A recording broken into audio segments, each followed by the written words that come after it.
Capítulo 16. Caupolicán era el Toqui Supremo. Todos lo conocemos, por su estatua, y por su teatro con águilas humanas y a veces con patinadores en hielo. Al lado de Caupolicán peleaba el cacique Galvarino, que era un indio muy encachado. Bravo, huesudo, con ojos de cóndor y más fuerza que un toro. Pero a pesar de todo, un buen día lo dejaron preso en una de las peleas con los españoles. Y ese jefe dio orden que le cortaran las manos. Galvarino estiró un brazo y se dejó cortar la mano sin pestañear. Luego estiró el otro y no dijo ni pío. Cuando se vio sin manos, le gritó a los españoles: «Todavía me quedan fuerzas para pelear contra ustedes. Cortad esta garganta que tiene sed de vuestra sangre». Pero los españoles prefirieron dejarlo vivo para que los demás indios vieran lo que les podía pasar. Galvarino esperaba. Vio que entre los españoles había un picunche que cumplía sus órdenes. Enrabiado del dolor se tiró encima para matarlo. Lo golpeaba con sus brazos sin manos y si no se lo quitan lo habría muerto ahí mismo. «Os arrepentiréis de no haberme quitado la vida», le gritó a los españoles. Y cumplió su palabra porque era el más feroz en el combate. Por fin los españoles lo tomaron preso de nuevo y entonces lo ahorcaron. Capítulo 17. Caupolicán nos dijo un día: «Asaltaremos Cañete y luego una a una las ciudades que ocupan los españoles». ¡Bravo!, gritaron los indios. «¡Viva Caupolicán! Prendamos fuego a todas las ciudades. Fuego a Cañete». Pero Caupolicán quería ir a las seguras y sorprender a los españoles antes que sacaran sus cañones. Llamó a un indio de los que tenían los españoles y le preguntó: «¿Duermen siesta los soldados de España?». «Sí», le contestó este. «Duermen todos los días después de haber almorzado». Caupolicán le creyó. Pero era un indio traidor.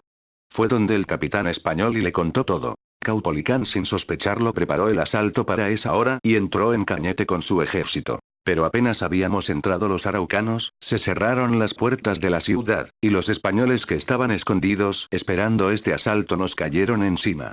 Se armó la grande. Fue una carnicería terrible.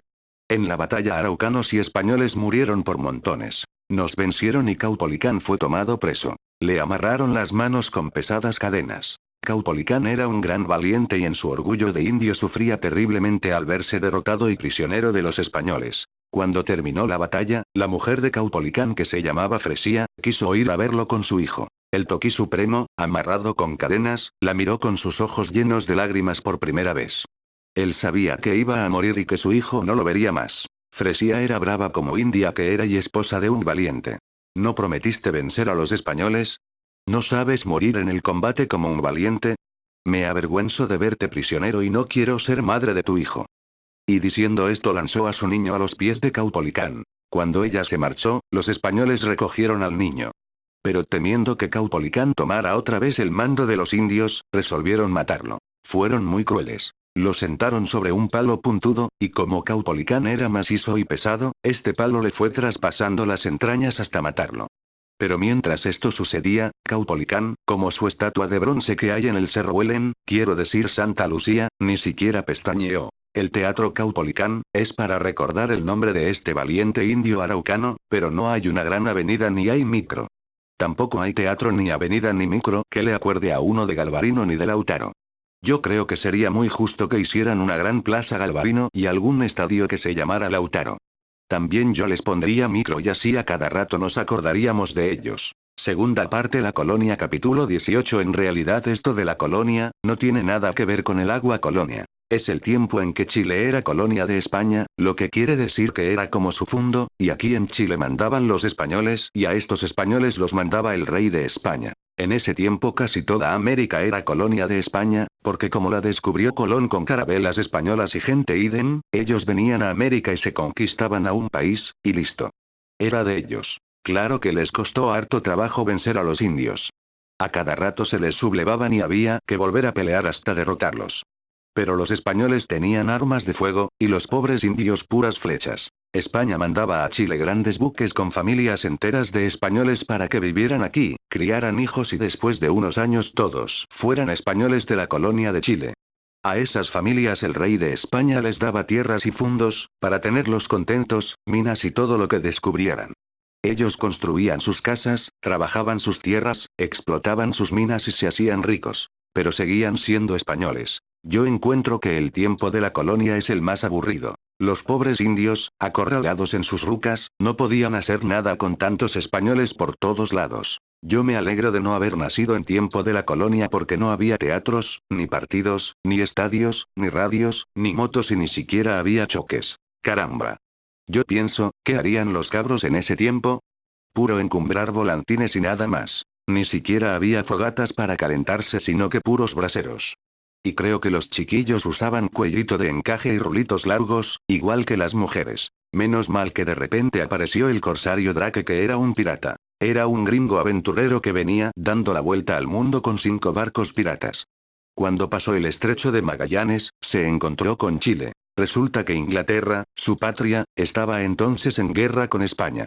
Cuando este gringo supo que Chile era colonia de España, dijo: aquí me las van a pagar todas los godos. Pero se levantó una tremenda tempestad al salir del estrecho y el viento estrelló 4 de sus naves contra las rocas. Con la que le quedaba, el Pelícano, llegó el corsario Drake hasta Valparaíso. En ese tiempo Valparaíso era un puerto muy pobre, con puras casuchitas de adobe a la orilla del mar.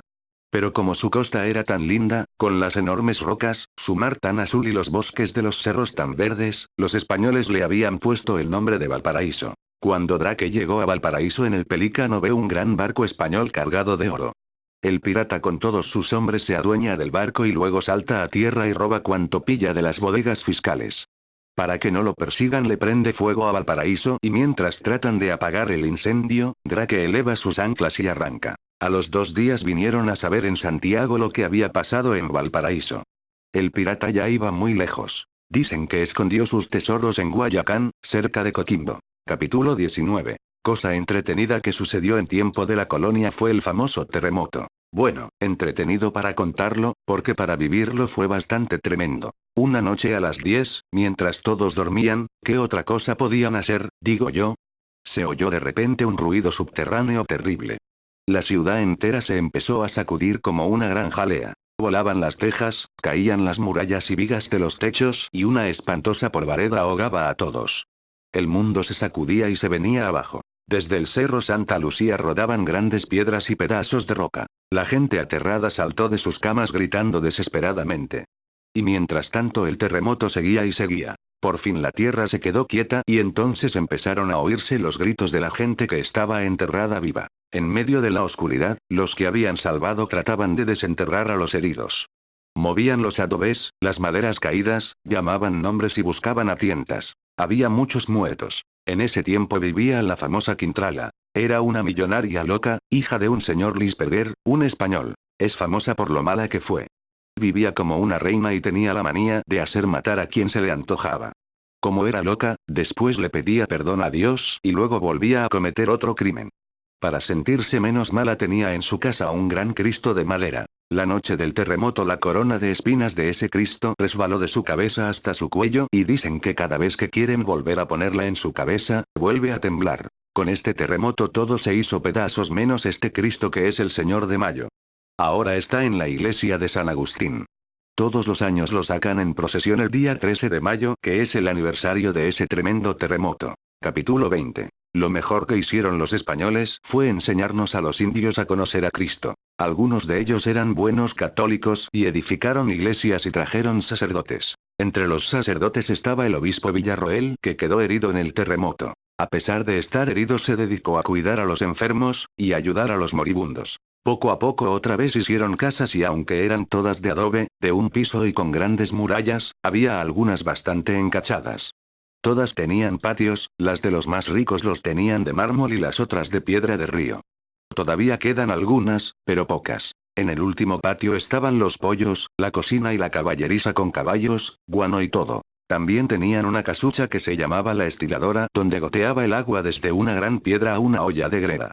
Esto era para que el agua se limpiara del barro que traía. En ese tiempo inventaron las escuelas, pero por suerte había pocas. En lugar de reloj, daban la hora cantando. Las 3 han dado y lloviendo, etcétera, etcétera, igual que la radio. A mí no me gusta soñar en la colonia, pero si soñara sería por una sola noche, y para ir a alguna fiesta. Sería una fiesta en casa del gobernador don Ambrosio O'Higgins, que era el papá de don Bernardo Iden.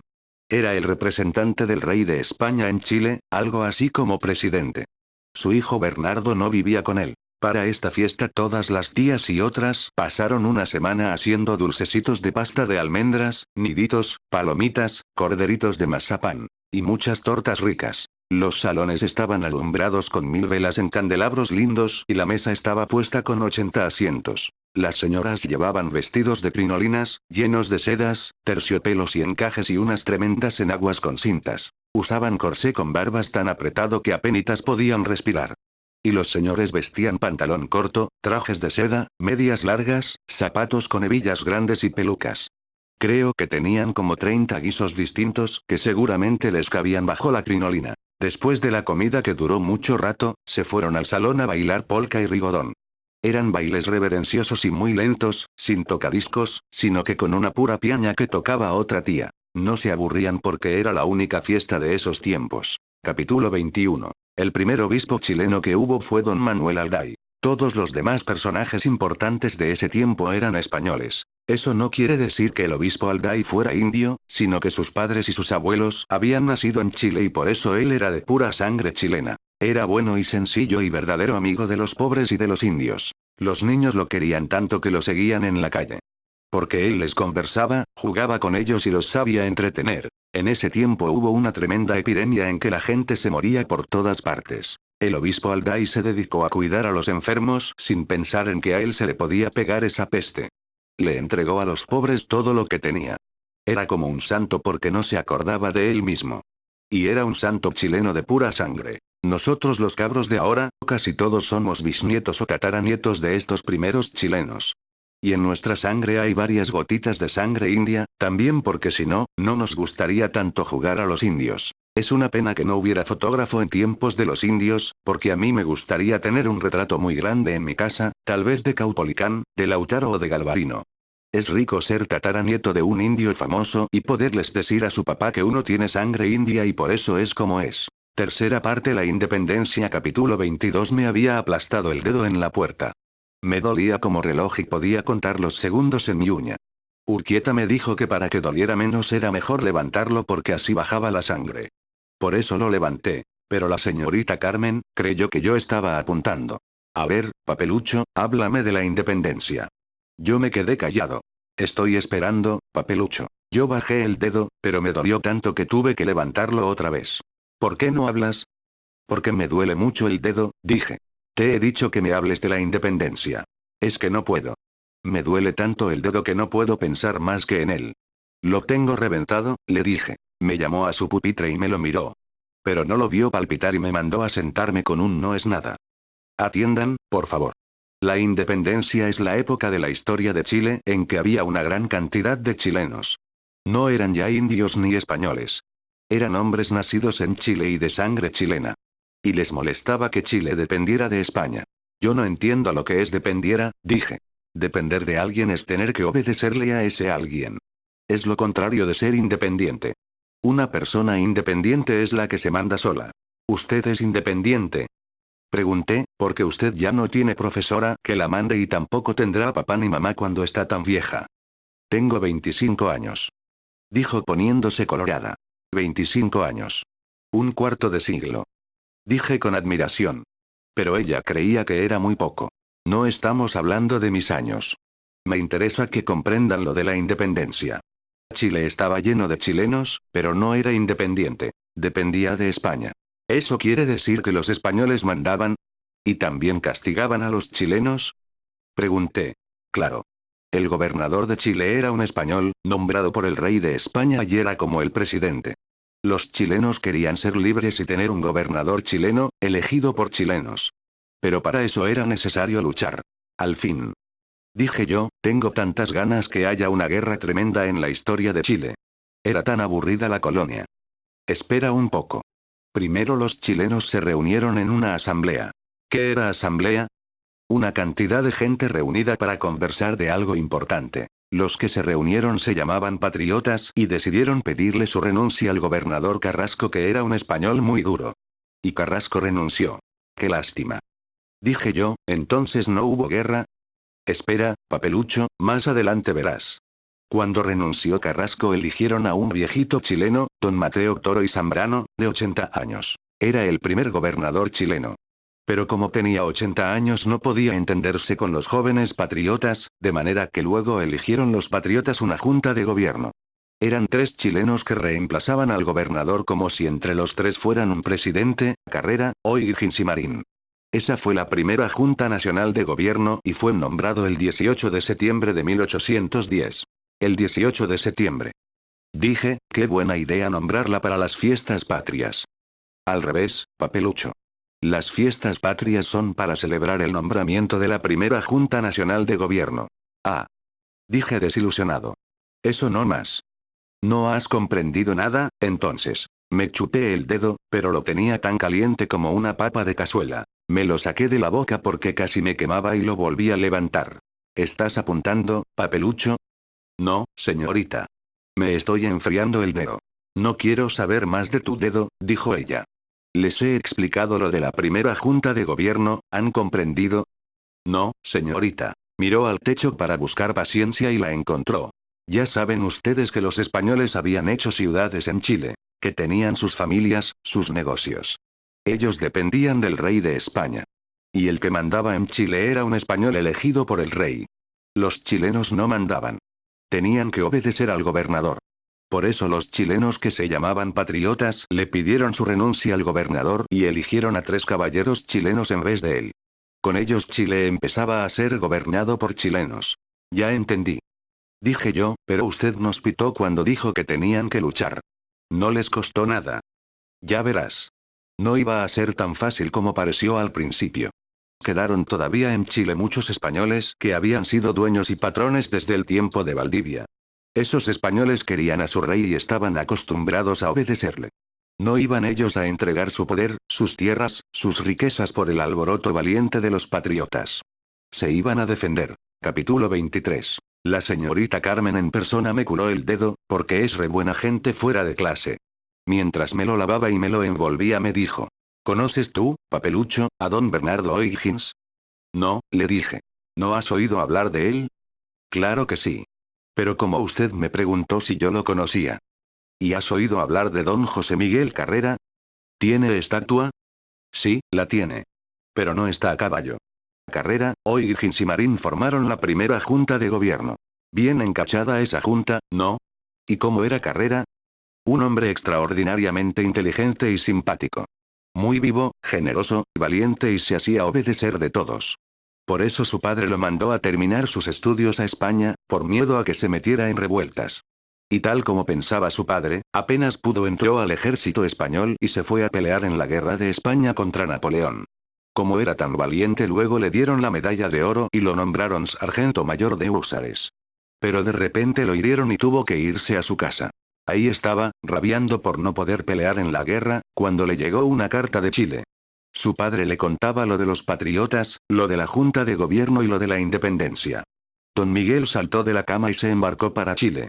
Venía impaciente por ayudar a pelear por la independencia de su patria. Y entonces, a poco de llegar fue elegido en la nueva junta de gobierno con O'Higgins y Marín. Como ellos no se interesaban en gobernar, Carrera quedó solo gobernando. ¿Echó a los españoles? Le pregunté. No tan ligero, papelucho. Primero hizo un diario, La Aurora de Chile, después el Instituto Nacional y después la bandera chilena en vez de la española. Y después armó la guerra. Cuando los españoles vieron todas las ideas y demás cosas que estaba haciendo Carrera, resolvieron atajarlo. Formaron su ejército en el que había muchos hombres. Se llamaba el Ejército Realista. Realista quiere decir que eran partidarios del rey. Y salió el Ejército Realista al encuentro del Ejército Patriota, que era el de los chilenos. ¿Y se armó al fin la guerra? Pregunté. Carrera supo que venían a atacarlo y puso al mando de su ejército a su amigo don Bernardo O'Higgins. La mayoría de los patriotas no eran más que voluntarios, no eran soldados. Entonces, no sabían pelear. Los valientes siempre saben pelear. Cuando por fin se encontraron en Chillán, pelearon cuerpo a cuerpo. Llovía con tanta fuerza que tuvieron que dejar la batalla. Se fueron a pasar la noche al roble. Tampoco resultó la pelea. Espera. Mientras dormían los patriotas en el roble, aparecen de sorpresa los realistas con su inmensa tropa y sus regias armas. Los patriotas se defienden como leones. Pelean desesperadamente. O'Higgins les grita: «O vivir con honor o morir con gloria. El que sea valiente, que me siga». y se lanza contra los realistas. A pesar de no estar preparados, los patriotas, el valor de O'Higgins los hizo ganar la batalla. Al fin. Dije yo y la señorita Carmen terminó de amarrarme el dedo.